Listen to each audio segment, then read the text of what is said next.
ओ भजो राधे राधे गोविंदा, राधे राधे गोविंदा, राधे गोविंदा, राधे गोविंदा, राधे गोविंदा, राधे गोविंदा, भजो राधे राधे गोविंदा, राधे राधे गोविंदा, राधे गोविंदा, राधे गोविंदा, राधे गोविंदा, राधे गोविंदा, भजो राधे राधे गोविंदा, राधे राधे गोविंदा। सभी पुण्यात्मा बहुत ध्यान से सुनेंगे। ये जो मैंने अभी लीला सुनाई है, इससे सोचो, एक सूखा पत्ता ऊपर डाल पर, यानी मृत्यु से पहले उसकी मृत्यु होने वाली थी, सूखे पत्ते के नीचे कभी ना कभी गिरने वाला था। उसने भी कामना की, शरणागति की, मन में चाहना की। उसके मन की व्याकुलता राधा रानी समझ गई और पवन को हुक्म दिया, इस पत्ते को लेके आओ मेरे पास। और कितनी विचित्रता देखिए, वो पत्ता नीचे नहीं गिरा। जो जीव मृत्यु से पहले अपने गुरु और प्रभु की शरण चला जाता है, शरण नोट कर लो, शरणागति चला जाता है, उसको गुरु भी और परमात्मा भी अपनी गोदी में उठा लेते हैं, अपने लोक ले जाते हैं भगवान। राधा रानी उस सूखे पत्ते को निकुंज में ले गई, और ले ही नहीं गई। आपने क्या सुना? उस पत्ते को अपने कपोलों पर लगाया। वो सूखा पत्ता कपोलों पर लगते ही कली बन गया, और सदा के लिए राधा रानी ने उसको अपने निवृत्त निकुंज में रख लिया। आप सोचो, आप पर हम लोग तो कृपा के पात्र हैं, गुरु की कृपा के पात्र हैं, इस देह में हरि मिलत हैं, ये भी कृपा है। लेकिन इसके बावजूद भी हमारी खोपड़ी में कभी ये प्रेम की बातें नहीं आती। सारा दिन अब कहाँ जाना है, किसने आना है, किससे बात करनी है, क्या करना है, सारा दिन सुबह से शाम तक ठक ठक ठक। धन्य हो प्रभु, हमारे यही पाप हैं जो भगवान नोट करते हैं। कोई आपसे पूछे हाउ आर यू, आप इतना कहते हैं मैं बहुत आनंद में हूँ, आप मुझे डिस्टर्ब मत कीजिए, मुझे अपने प्रभु के प्रेम में मस्त रहने दीजिए। अगर सुनानी है तो कोई प्रभु प्रेम की लीला सुना दीजिए। लेकिन कौन कहता है, कौन सुनना चाहता है, किसको तड़प है? कब होगी वो तड़प? सूखे पत्ते ने कल्पना की, जिस लहंगे को देखकर मंजरियां सोच रही हैं, किंकरियां सोच रही हैं कि भगवान श्री कृष्ण प्रसन्न होंगे, उस लहंगे का स्पर्श उस सूखे पत्ते ने पाया, और वहां जाकर के नीचे गिरने से बचा, अधम गति को नहीं गया। कहाँ गया? राधा रानी के हाथों से उनके कपोलों पर गया, और सदा के लिए निवृत्त निकुंज में भगवान के लोक में चला गया। ये है शरणागति का कमाल।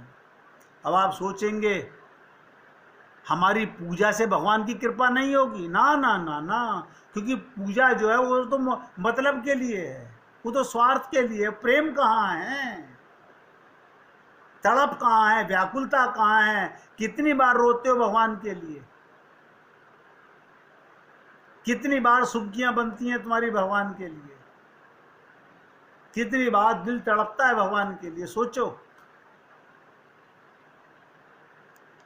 खाली मंदिर जाने से कृपा हो जाती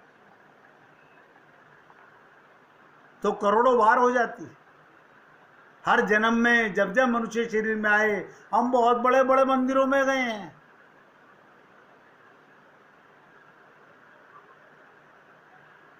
तो मैं शरणागति के लिए वेदों के माध्यम से आपको कहा, गीता के माध्यम से कहा, आप भागवत के माध्यम से भी सुन लीजिएगा। वेद व्यास जी द्वारा रचित भागवत के अंदर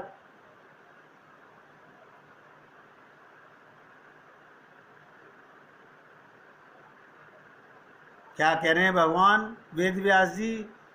हे उद्धव, ध्यान से सुनो, हे उद्धव। ये उद्धव को क्यों कह रहे हैं? सबसे बड़ा ज्ञानी, सबसे बड़ा विद्वान, सबसे बड़ा पंडित, उससे बड़ा ज्ञानी द्वापर में कोई नहीं था। इतने से समझ लीजिए। उसको कह रहे हैं, हे उद्धव, तू अनेक प्रकार के त्रिगुणात्मक कर्म प्रपंच को छोड़कर ये माया के तीनों गुणों में फंसे रहने से, प्रपंच है ये प्रपंच, इनको छोड़कर केवल मेरी शरण में आ जा, मेरी शरण में आ जा, क्योंकि सभी आत्माओं का परम आत्मा मैं हूं।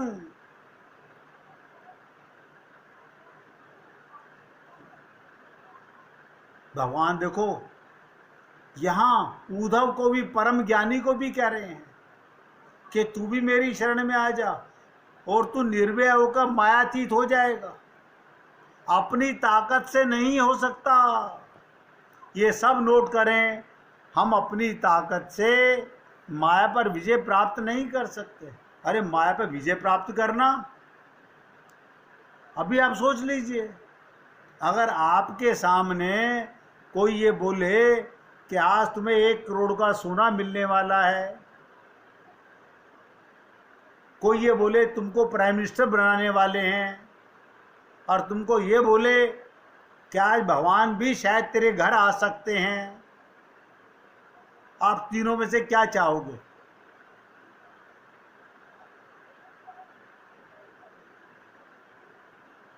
आप सोच लीजिए, इन तीनों में से आप क्या चाहोगे?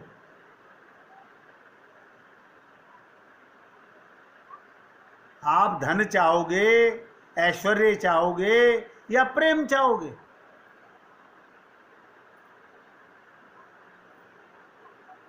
और झूठ बोलोगे किससे? क्योंकि भगवान तो आपकी भावना से वाकिफ हैं, भगवान तो आपके हृदय को समझ रहे हैं कि आपके मन में क्या चाहना है। और भगवान कहते हैं, उद्धव तू भी ये त्रिगुणात्मक कर्म, ये जो आप हम लोग करते रहते हैं ना, ये तीनों त्रिगुणात्मक कर्म ही हैं। ये कभी तामसिक, कभी राजस, कभी सात्विक, इन प्रपंचों को छोड़कर केवल मेरी शरण में आ जा। धन्य हो भगवान श्री कृष्ण। अगर आपने गीता के अंदर इतना खुल के शरणागति पर ना बोला होता तो संत महात्माओं को ये प्रसाद कैसे मिलता? वो हम मूर्खों को कैसे समझा पाते कि शरणागति का क्या कमाल है? और रामचरितमानस में देखिएगा, अगर किसी से पूछा जाए रामचरितमानस, तो शायद जितने यहाँ पर विराजमान हैं सब ये बोलेंगे, हाँ हमने अखंड रामायण कितनी बार सुंदरकांड पाठ किया हुआ है।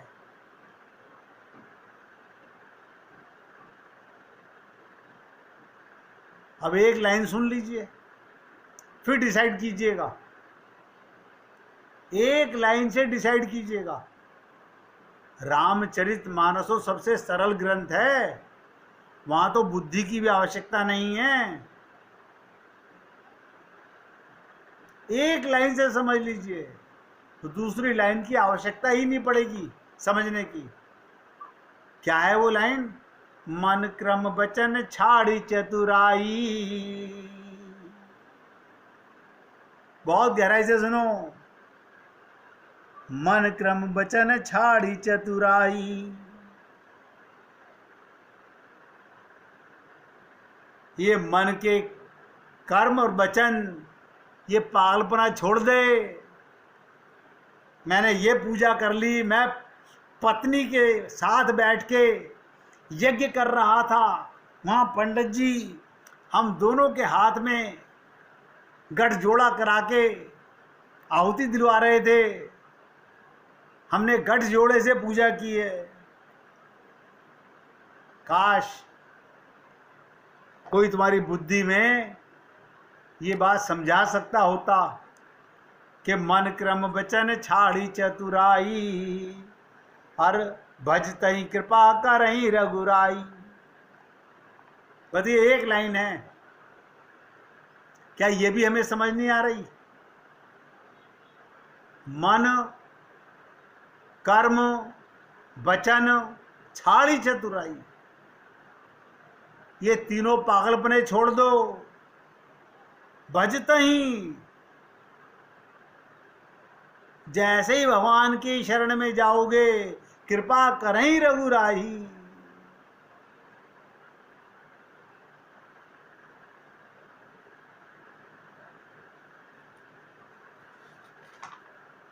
रामचरित मानस में तो ये भी आया, सन्मुख होए जीव मोई जब गई।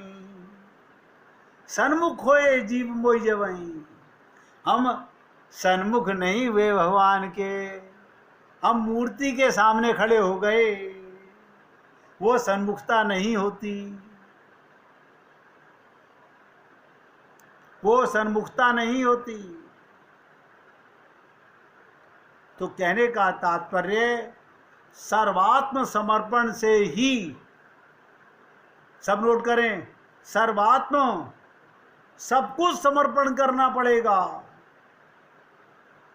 यानी गुरु और भगवान से कुछ भी छुपा के बचा के नहीं रखना, इसे शरणागति कहते हैं। आप और हम लोग मन क्रम वचन छाड़ी चतुराई, वहां कोई ना कोई बात नहीं, ये बात गुरु जी को कहने की थोड़ी है। अब सारी बात थोड़ी बताई जाती है हम। अरे बाबा, डॉक्टर के सामने निर्वस्त्र होने में शर्म नहीं आती? वहां तो पुरानी बीमारी भी बता देते, उसकी दवाई भी अभी पूछ लो। और गुरु के सामने नहीं, हाँ बाकी सब ठीक है, बस आप मुझे एक छोटी सी पूजा करना सिखा दो। वहीं मन क्रम वचन, वहां पर मन से, क्रम से और वचन से चतुराई अंदर ही अंदर चलती रहती है। ये सबका पाप है हम लोगों का। इसीलिए कहा गया सर्वात्म समर्पण, मन क्रम वचन से चतुराई छोड़कर पूरे शरण हो जाओ। क्या मतलब?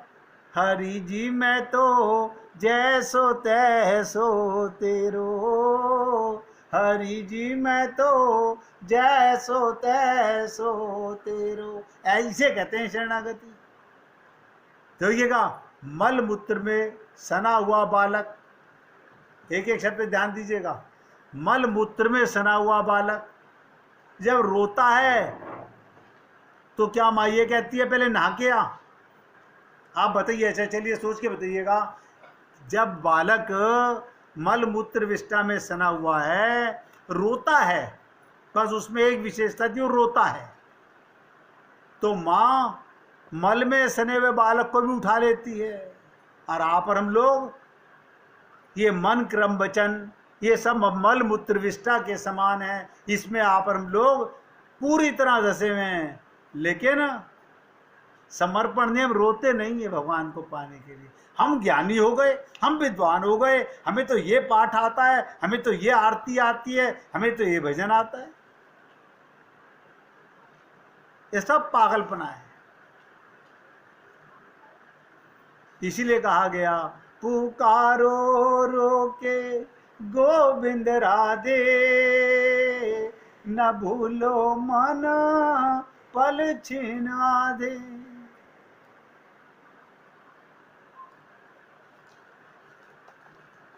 देखिएगा बहुत से लोग अपने फोन पर कोई बेल बजती है उन्हें होल्ड कर लेते हैं। इससे लगता है कि भगवान के प्रेम से ज्यादा भी सत्संग सुनते हुए आपको जब भी फोन होल्ड होता है तो पता चल जाता है। संसार की कितनी तड़प है हम लोगों। यही मन क्रम वचन की चतुराई है, यही हमारा पाप है।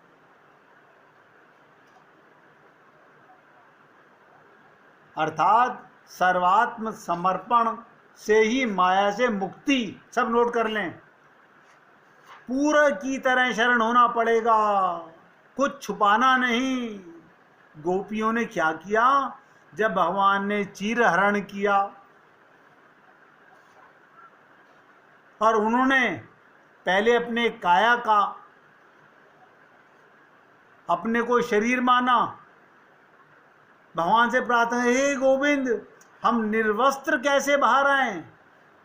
अच्छा, भगवान ने सोचा कि तुम्हारा इसका मतलब तुम शरणागति का अर्थ ही नहीं समझे हो।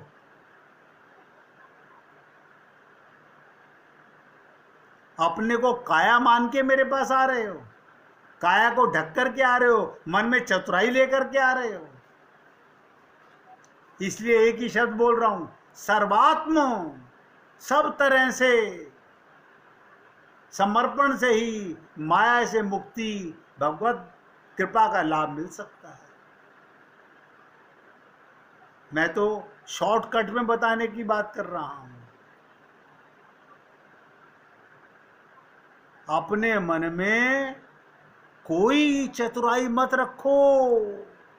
और आप और हम लोग पाना चाहते हैं राम रस, गोविंद रस, लेकिन अभी मन के अंदर क्या क्या भरा हुआ है। ये शरणागति की चर्चा भी अभी लंबी चलेगी, क्योंकि यही तो सार है, यही तो बेस है। सबसे सरल माध्यम भगवत प्राप्ति का यही है। अब एक संत की लीला सुन लीजिए। वृंदावन के पास माट गांव में तरु लताओं से परिवेशित वैरागिन नाम का एक रमणीय स्थल है। उस जगह का नाम ये वैरागिन। उसके वृक्षों की सघन छाया में बैठकर भजन करने से संतों को सिद्धि लाभ होती रहती है। उस वैरागिन के बीच में एक ऊंचा टीला है। टीले पर रास बिहारी का मंदिर है। इसी टीले पर एक बेरू बाबा, ध्यान से सुनो, स्वेच्छा से समाधि ली थी। उनकी इच्छा से धरती फट गई थी और वो धीरे से उसमें समा गए थे। बेरू बाबा की आज भी माट गांव में बड़ी मान्यता है। श्रद्धालु भक्तों को वो दर्शन देते हैं और उनका कष्ट दूर करते हैं। अभी थोड़े ही दिन करेड़ा जाति के मुरली नाम का एक व्यक्ति पंखे बनाने के लिए खजूर के पत्ते लेकर माट गांव से लौट रहा था। अमावस्या की रात्रि थी। मार्ग में कब्रिस्तान पड़ता था। जब वो कब्रिस्तान के निकट पहुंचा, उसने देखा एक 10 गज लंबा आदमी जो सफ़ेद चादर ओढ़े सड़क पर लेटा हुआ था। उठकर खड़ा हो गया। उसे देखते ही भयभीत हुआ, चीख पड़ा और बोला, बेरू बाबा रक्षा करो। बस देखो, संत को याद करते ही, बेरू बाबा का नाम सुनते ही वो प्रेत आत्मा अदृश्य हो गया। मुरली का भय भी फिर भी नहीं गया। वो व्यक्ति डर रहा था। वो जय भैरू बाबा करता रहा, चिल्लाता रहा। उसी समय उसने सुनी खड़ाओं की आवाज़ और देखा जटाधारी घोर वर्ण भैरू बाबा को बिना बाह का लंबा कुर्ता पहने, हाथ में माला लिए अपनी ओर आते हुए और कहते, सुना घबरा मत मुरली। उसका नाम था मुरली उस आदमी का। घबरा मत, मैं आ गया, चल तुझे पहुंचा आता हूँ। उस मुरली का भय जाता रहा, वो गांव की ओर चल पड़ा। मुरली आगे आगे जा रहा था, बाबा उसके पीछे पीछे खड़ाओं चटकाता चल रहा था। गांव की बस्ती के निकट जाकर बाबा ने कहा, मुरली अब चला जाएगा? मुरली ने कहा, हाँ बाबा। उसने मुड़कर पीछे देखा तो बाबा अदृश्य हो गए। इस प्रकार की अनेक घटनाएं संतों को याद करने से भक्तों पर होती हैं, विश्वास के कारण। वो भैरू बाबा को ही अपना पितु मात सहायक स्वामी सखा जानते हैं। भैरू बाबा का जन्म राजा जैतपाल सिंह के वंश में हुआ था। उन्होंने ब्रज का जैत ग्राम बसाया था। उनके पिता राजा सूरजमल जी ने माट गांव बसाया था। आप सोचिएगा, अपने भी संपत्ति को लड़कों में बांटकर भैरू सिंह ने विरक्त वेश ले लिया और तीर्थ पर्यटन पर निकल गए। उनके गुरु कौन थे आज तक किसी को नहीं पता। उनके इष्ट रास बिहारी थे और उनकी उपासना मधुर रस की थी। उनका वेश का नाम क्या था वो भी नहीं पता, पर लोग उन्हें भैरू बाबा नाम से पुकारते थे। 12 साल तीर्थ पर्यटन करने के पश्चात भैरू बाबा माट गांव को लौटे थे। उस समय उनकी लंबी जटाएं बढ़ी हुई थी। तो इस प्रकार के भक्तों की बाढ़ है हिंदुस्तान के अंदर, लेकिन कौन? आवाज नहीं आ रही है। आवाज नहीं आ रही है। अब आई है। हाँ, आ गई। तो कहने का तात्पर्य, बसंत पंचमी के दिन आज भी माट गांव में उस राज बिहारी मंदिर में भैरू बाबा के लिए उनकी समाधि पर लोग मेला लगता है भगवान के भक्तों का। ये पृथ्वी भगवान के भक्तों से भरी पड़ी है।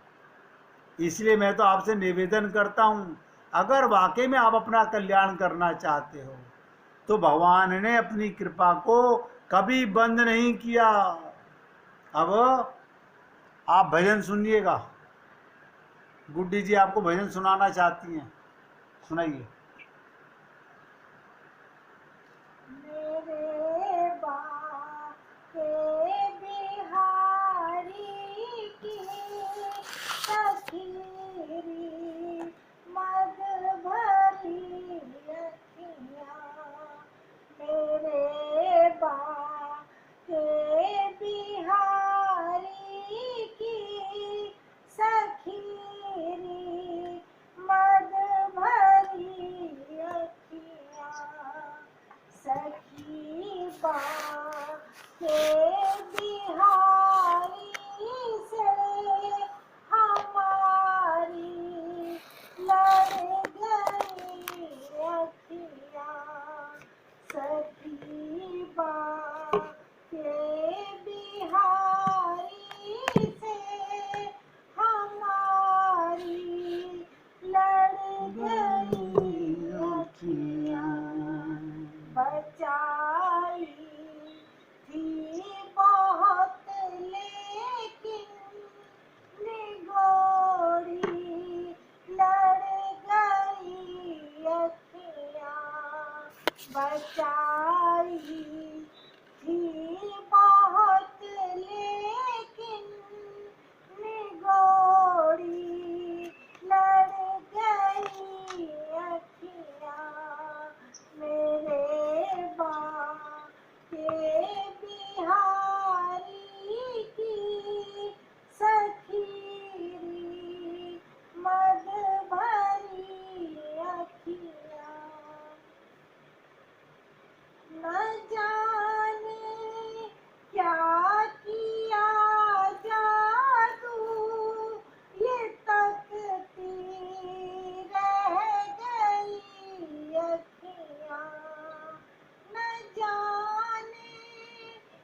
सखी माँ के बिहारी से हमारी लड़ गई आँखियाँ हमारी गई।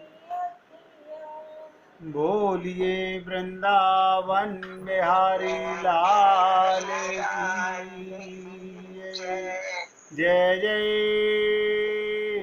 श्री राधे जय जय श्री राधे।